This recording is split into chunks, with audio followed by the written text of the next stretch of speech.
आज चाहिँ मैले सिम्पल तरिकाले चाउमिन बनाउँदैछु। मैले चाहिँ प्याज नखाने भएर थोरै मात्र लसुन हालेको छु। अनि पहिले बोइल गरेर राखेको चना हालेर चलाएँ। मलाई चाहिँ खासै भोइस ओभरमा बोल्नु त आउन्न कि, त्यही पनि अलिअलि बोल्न कोसिस गर्दैछु कि। अनि चप गरेर राखेको गाजर हालेँ। म चाहिँ एकदम सिम्पल तरिकाले बनाउँछु के, मलाई राम्रोसँग धेरै बनाउन आउँदैन चाउमिन। मोमो चाहिँ म जस्तो राम्रो नि बनाइदिन्छु। अनि यो चाहिँ स्पागेटीको के भन्छ अरे नुडल हो है। स्पागेटीलाई उसिनेर बनाएको। अनि स्वाद अनुसार नमक खल्डी हाल्नुहोस्, चलाउनुहोस्। अनि मैले चाहिँ सोया सस हालेको थोरै भिडियो खिच्न चाहिँ बिर्सेछु क्या त्यसको।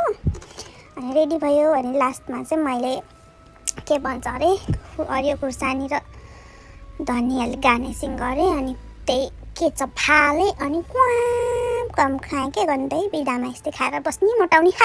By guys, thank you.